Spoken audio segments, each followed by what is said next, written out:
Allô! Allô, Karine! Aujourd'hui, petite capsule avec l'extraordinaire Hélène Chebroux de Mes Amis Magiques, une amie magique. Et puis, je suis vraiment super contente de vous présenter Hélène Chebroux aujourd'hui. Elle a un parcours vraiment unique. Elle a une solide formation en affaires avec une maîtrise en psychologie des entrepreneurs de HEC Montréal. Puis, elle est experte en coaching de bien-être puis de transformation personnelle. On va lui poser des petites questions secrètes. Puis, elle propose un accompagnement holistique. Hélène, tantôt, tu nous définiras holistique pour aider à surmonter les blocages, que ce soit physique, mental, émotionnel, énergétique ou même générationnel. Donc, elle a des outils personnalisés, puis Hélène vous guide vers une cohérence intérieure, un mot très fort pour elle, qui vous permet de prendre des décisions alignées, puis de progresser dans la vie, comme elle dit, avec force et clarté. Puis, son approche, elle est pratique et très humaine aussi. C'est un Bienvenue. très beau résumé. Merci, Karine, pour ça. Merci d'être présente. Donc, écoute, je vais enchaîner tout de suite avec les questions parce que j'ai vraiment hâte d'avoir tes explications pour que tu nous en dises plus. Donc, comment ton parcours en psychologie des entrepreneurs t'a aidé à mieux comprendre les gens? Écoute, je savais même pas que ça existait, psychologie des entrepreneurs. C'est tellement hot. Ouais, dans le fond, c'est ça.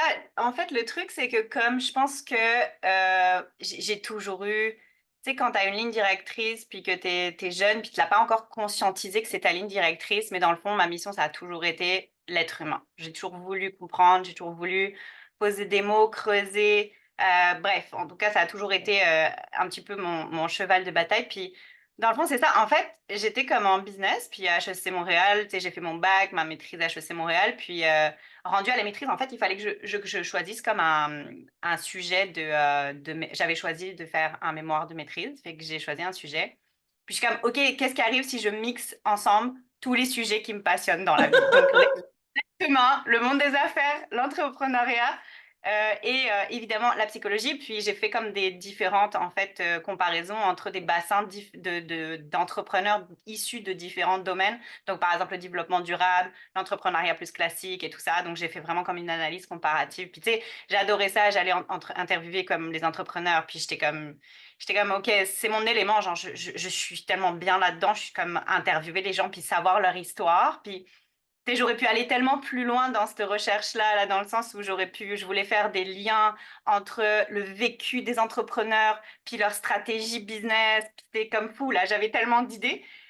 Mais tu sais, c'est ça aussi, t'as un cadre académique, puis tu te dis, bon, en tout cas, mais c'est vrai que de faire cette recherche-là m'a non seulement confirmé que c'était ça ma mission finalement, c'était vraiment d'être avec l'individu, puis de comprendre, de contextualiser. Puis ce qui est intéressant du domaine de l'entrepreneuriat, je trouve, c'est comme, tu sais, les projets des entrepreneurs, là, c'est leur bébé, là, c'est comme, c'est leur création, puis c'est vraiment comme, tu peux tellement tout relier.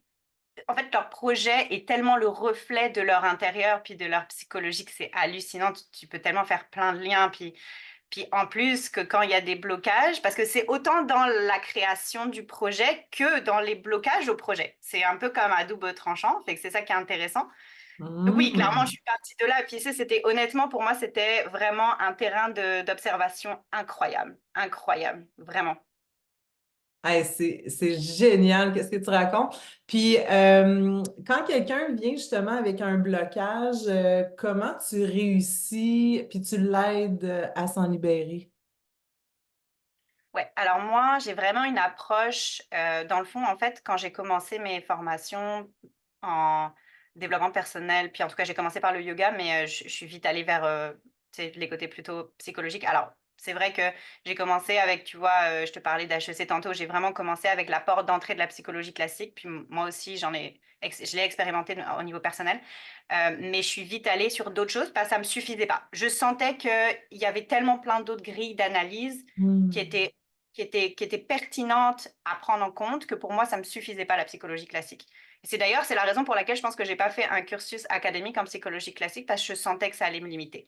C'est fou à quel point des fois, comme tu sais, t'es jeune, puis comme tu as des ressentis, mais tu sais pas nécessairement les verbaliser parce que ton corps, il sait pas encore où est-ce que tu t'en vas avec ton parcours, mais c'était ça, c'était vraiment ça. Puis donc, la chose que j'ai voulu faire rapidement en allant en développement personnel, c'est accumuler des théories puis des pratiques issues de complètement domaines complètement différents. Donc, je voulais vraiment avoir cette boîte à outils-là multidisciplinaire parce que la première chose que moi, je fais quand j'ai quelqu'un en face de moi pour débloquer ou en tout cas travailler sur des problématiques, c'est que il faut que j'aie plusieurs grilles d'analyse.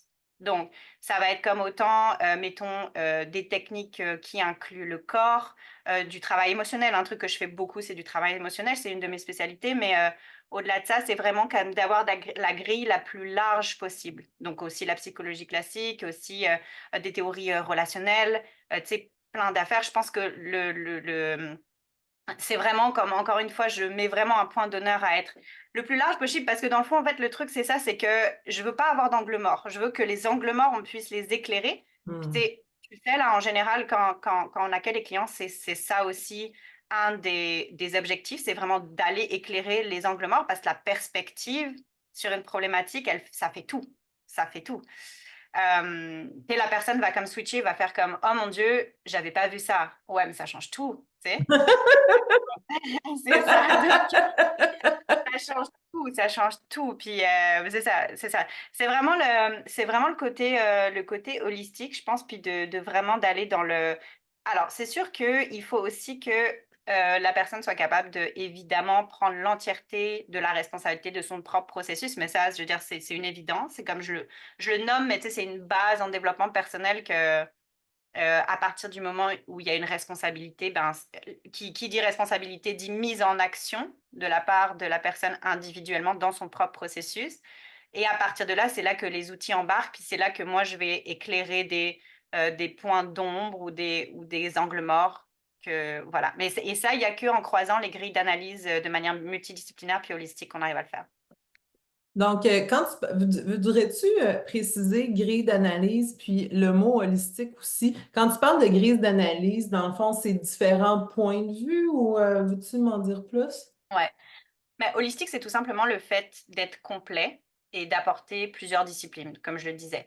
Donc, mettons, tu aurais des analyses énergétiques, il y aurait des analyses psychologiques classiques, il y aurait des analyses, tu sais, il y a plein de théories, en fait, qui sont multidisciplinaires. Genre, si tu regardes, par exemple, j'ai pas tant d'exemples en tête, mais mettons, où tu sais, la théorie, l'analyse transactionnelle.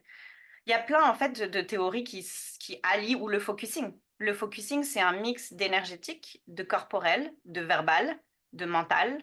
La théorie focusing, la pratique, excuse-moi, focusing, c'est en fait en réalité une technique qui permet d'aller chercher à partir des sensations dans le corps ou des émotions. Donc il y a plusieurs points d'accroche, mais on va prendre un point d'accroche puis on va dérouler le fil du processus. Et en fait, il n'y a pas réellement c'est vraiment comme rester en présence avec chaque étape du processus. Donc, on n'est pas comme, OK, il y a un objectif. Ça permet justement d'ouvrir plus large et justement d'aller chercher les angles morts. Donc, en fait, finalement, je fais un mix de tellement plein de choses. Puis, je te dirais même que j'y vais complètement au feeling. Et c'est là où j'utilise mes capacités de ressenti énergétique que j'ai beaucoup travaillé dans ces 12 derniers mois et notamment avec toi. C'est là en fait où je trouve que la grille énergétique, elle permet d'aller tester qu'est-ce qui correspond vraiment au moment T à ton client, puis avec son contexte spécifique du moment. Parce que des fois, une technique, c'est pas genre cause-conséquence, c'est pas tu vas faire un soin Reiki, puis derrière le résultat va. Non, parce que si ça se trouve, tu as comme manqué un bout du truc que tu vois pas, qui était dans un angle mort, qui va faire que la technique Reiki à ce moment-là, T pour ton client, ben c'est pas la mode méthode, puis tu n'auras pas les résultats. C'est hyper, hyper intéressant. Mais écoute, je pense que tu as répondu d'ailleurs à ma troisième question par rapport à quand tu parlais des différents plans, de comment ça fonctionne dans la vie de tous les jours. Est-ce que tu aurais des choses à rajouter par rapport à ça? Ouais, absolument. En fait, alors, comme je te disais, le gros de mon travail, bon, en tout cas, une de mes spécialités, c'est le travail émotionnel. Puis, c'est vrai que alors, je fais beaucoup de choses aussi en parallèle, évidemment. Puis, comme je te disais, je fais un mix. Mais ce qui est intéressant du travail émotionnel, c'est que en réalité, puis ça, tu sais, on peut le relier à la physique quantique ou à d'autres choses qui ont été découvertes récemment dans le domaine de la science, que en réalité, l'émotion, c'est une information. C'est une information qui arrive, puis en fait, c'est comme si notre corps physique, c'est le réceptacle de cette information-là émotionnelle, mais ça prend aussi qu'il nous faut un décodeur pour cette information-là, parce qu'il y a des gens qui n'ont jamais appris réellement déjà à faire la connexion. Tu sais, c'est comme tu plugues là, tu plugues ta TV. Tu plugues ta TV avant qu'elle fonctionne, puis tu plugues ton décodeur avant qu'il fonctionne. Mais ça, c'est tellement ça. C'est comme déjà, il faut apprendre à se plugger. Ensuite, apprendre à plugger le décodeur pour pouvoir décoder les informations que tu vas recevoir. Et ensuite de ça, il faut pouvoir les interpréter. Donc, c'est tout un processus. Et donc, c'est pour ça que je pense que pour moi, le travail émotionnel, c'est un travail super important parce que Hmm. c'est une mine d'or d'informations. C'est une mine d'or. C'est une mine d'or. Et ça, je le répète encore parce que c'est juste de savoir comment ça fonctionne. C'est tout. Donc, c'est pour ça que, comme je te disais tantôt, de travailler sur tous les plans et aussi sur les plans de réceptionner l'information que l'univers nous donne finalement. C'est hyper intéressant ta façon de voir les choses. Puis, tu sais, tu parles beaucoup de cohérence intérieure. Est-ce que tu peux nous expliquer qu'est-ce que c'est pour toi la cohérence intérieure, puis pourquoi c'est si important? Ouais. Alors, encore une fois, c'est très intéressant ta question parce que, en fait, ça fait directement le lien avec ta question d'avant, dans le sens où c'est une question de, encore une fois, de connexion. C'est-à-dire qu'en réalité, la cohérence intérieure, c'est cet état où tu es connecté à des informations, tu as accès à une information qui est plus grande que toi, qui est en fait complètement infinie. Puis de ces informations-là, tu vas être capable de prendre n'importe quelle décision dans ta vie. Et à partir du moment où tu prends des décisions dans ta vie qui sont alignées, parce qu'en fait la cohérence intérieure, c'est juste de l'alignement, à partir du moment où tu es aligné, c'est tout est fluide. Tout est fluide et tout est tellement évident. Et en fait, ce qu'on réalise, c'est que sociétalement parlant, en tout cas notre civilisation à nous, parce qu'il y avait des civilisations qui étaient évidemment beaucoup plus connectées, en tout cas sur ce point-là précis que nous, mais en réalité, la réalité, c'est qu'on s'est désaligné, on est désaligné parce qu'on s'est déconnecté. C'est tout simple, c'est aussi simple que ça. Puis tu sais, la plupart du temps, ça flabbergaste un peu les gens, puisque comme, bah, comment ça paraît beaucoup trop simple en fait, tu vois. Mais en réalité, c'est ça, c'est que quand on est dans un état d'alignement, puis alors ça implique quoi un état d'alignement? Donc pour être en cohérence intérieure, il faut un état d'alignement. Être aligné, c'est quoi? Être aligné, c'est être en présence, en silence, pendant ne serait-ce qu'une minute, même pas, pour aller connecter avec cette source-là d'informations infinie qui va éventuellement te permettre, dans la matière et dans l'action, d'aller prendre toutes les décisions dont tu as besoin sans effort, sans aucun effort. Alors, ça paraît facile hein, comme ça, mais en fait, ça paraît beaucoup trop simple. Mais c'est un de mes gros travaux, en fait, aussi. C'est un de mes objectifs plutôt que travail en fait, quand les gens viennent me voir, en réalité, c'est ça, c'est de leur apprendre à reconnecter avec eux-mêmes. C'est tellement puissant parce qu'ils retrouvent une souveraineté personnelle. Puis à partir du moment où tu donnes plus ton pouvoir à personne en face et que tu es souverain de ta vie, tu as tout gagné là, tu as tout gagné. C'est vraiment, vraiment intéressant. Tu sais, c'est un peu l'état, comme on appelle, de flow. Puis toi, tu sais, t'es vraiment la déesse de l'action, puis de l'action avec une espèce de force très, très impressionnante. Mais justement, grâce à ton alignement, on le sent, là, il n'y a pas de friction, il n'y a pas, écoute, tu sais, on travaille ensemble, ça va, hein, Absolument. c'est comme en état d'apesanteur, là, comme j'ai toujours l'image du Superloop où je pense que c'est l'espèce de train euh, basé sur le magnétisme là, qui est comme en apesanteur, il ne touche pas au rail, là, donc il n'y a aucune friction, tu sais. Puis quand on travaille ensemble, c'est un peu ça, moi, la vitesse puis la quantité de travail accompli sans effort est extraordinaire, là, tu sais. C'est comme si on déplaçait des montagnes en éternuant, là. Ouais, c'est trop bien dit, c'est exactement ça. Mais Oui, c'est exactement ça. Et ça fait, je pense que ça fait partie d'une de mes forces dans le sens où j'ai toujours été capable, très jeune, de synthétiser très rapidement un gros volume d'informations et d'en capter l'essence rapidement. C'est sûr que ça fait partie. Donc, c'est sûr qu'en thérapie, ça va vite là. C'est rapide là. Genre, ça met pas 1000 ans. C'est pas genre, tu vas faire 15 séances là. Je dis pas qu'il faut pas prendre le temps de le faire, par exemple, puis de décanter les choses, mais l'efficacité a toujours fait partie de mon modus operandi, effectivement, puis tu es bien placé pour le savoir. Mais t'as quand même tu sais, un cerveau bionique dans le sens où, justement, là, tu sais, tu parlais beaucoup d'analyse au début. C'est rare les gens qui vont parler d'analyse, tu sais, fait qu'on voit juste avec les mots, grâce aux mots que tu utilises, comment tu fonctionnes, tu sais. Donc, il y a une énorme analyse, puis tu cherches le plus de points de vue possible. Puis tu descends ça dans la réalité, tu descends tu sais, on parlait beaucoup de manifestation, puis moi, ce qui me revient, c'est la matérialisation, tu sais, de Absolument. descendre les choses dans la réalité. Puis toi, je trouve que tu es le parfait équilibre entre la fille qui a fait des études poussées, donc une structure, une façon de travailler, une façon de penser, une façon d'analyser les choses. En même temps, tu as tellement travaillé sur toi au niveau du ressenti, fait que tu as aussi ça, toute cette capacité-là, puis justement, ce, ce rebranchement-là, à ce niveau-là, puis d'amener les gens dans ce processus-là, tu sais, moi, je trouve ça, écoute, je suis flabbergastée, là, Hélène, je te trouve tellement hot, t'es vraiment brillante, puis On est toutes, t'es tu dans sais, ton cœur. l'affaire que je trouve qui est très intéressant, c'est que ce travail-là, en réalité, je ne l'ai pas fait toute seule parce que je me suis tellement fait inspirer, puis t'en fais partie là. Je veux dire, je me suis tellement imprégnée, puis laissée guider. Je me suis laissée guider réellement par des gens qui étaient des inspirations pour moi. Puis en fait, ce que je suis en ce moment, c'est comme un petit peu un mix de toutes ces personnes-là à l'intérieur de moi finalement. Puis c'est sûr que j'ai mes spécificités à moi, puis tout. Puis ce que tu disais dans la matérialisation, super important parce que, tu vois, c'est drôle parce que moi, j'ai vraiment travaillé par phase. C'est-à-dire que j'ai une phase où j'ai découvert tout ça, j'ai ouvert la porte, puis j'ai travaillé moi-même sur des choses comme ça. Et donc, je suis allée très, très haut, très, très haut, très, très haut, très, très haut. Les théories, genre, écoute, j'en ai bouffé des trucs là, des théories, puis des affaires.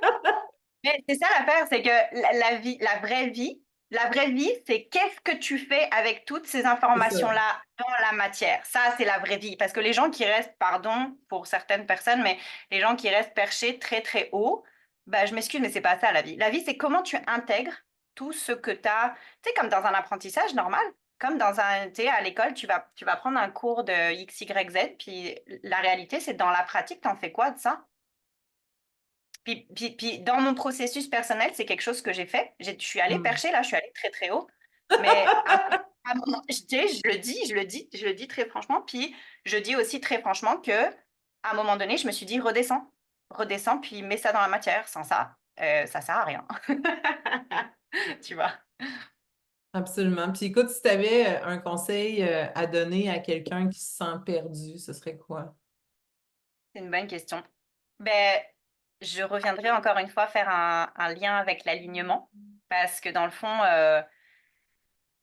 fond, c'est ça, encore une fois, il suffit d'une minute où on est en présence avec soi-même, puis à partir du moment où on écoute tout ce qui se passe, il n'y en a plus de problème. Encore une fois, ça paraît tellement simple, mais euh, c'est ça. Et ce que je dirais aussi, c'est que, en fait, des fois, il y a des places, effectivement, où ça fait tellement mal qu'on n'a pas envie d'aller voir tout seul. Et c'est important, en fait, de juste s'autoriser à juste demander de l'aide, parce que pour moi, c'est le plus important, parce que moi, mon processus personnel, je l'ai commencé comme ça. Moi, j'ai commencé par mon processus personnel en mettant mon ego de côté, puis en disant, OK, genre là, t'es dû, là, tu serais dû, là, pour commencer. T'es dû. Et comprends-tu? Premier conseil, t'es dû. C'est ça, genre, je suis dû. Fait que juste décliquer à ce niveau-là, s'autoriser, puis let's go. Parce que pour vrai, même encore là, moi, il y a des places qui sont encore trop douloureuses, puis j'ai pas le goût d'y aller toute seule. Puis c'est là que je t'appelle. Ça, Et je veux oui, dire, oui. c'est C'est comme, ça. en fait, en réalité, encore une fois, on n'est jamais seul. On n'est pas seul. On est effectivement dans un contexte sociétal très compliqué parce qu'on veut nous isoler, puis on est isolé. Mais en réalité, il faut toujours se rappeler, on ne l'est pas. on l'est pas isolé. De un, il y a déjà tellement plein de gens qui vivent qu'est-ce que nous, on est en train de vivre. Donc, juste par ça, on est connecté finalement. C'est beau ce que tu dis.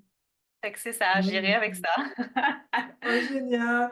Ben, écoutez, c'était une superbe présentation d'Hélène. Puis, tu sais, dans la substance aussi, là, on est allé vraiment en profondeur pour saisir son essence.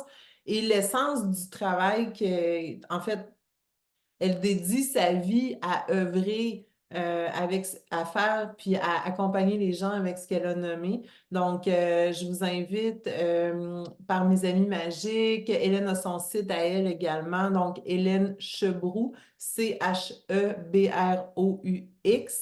Et puis, on la voit sur le site de mes amis magiques. Et c'est une superbe aventure. Merci de faire partie de l'aventure, Hélène. Tu sais, c'est vraiment grâce à nous toutes que cette aventure-là est possible. Puis justement, c'est un groupe de soutien qu'on a formé ensemble. Tu m'as aidé énormément aussi. Donc, c'est vraiment intéressant, là. Tu sais, c'est pas...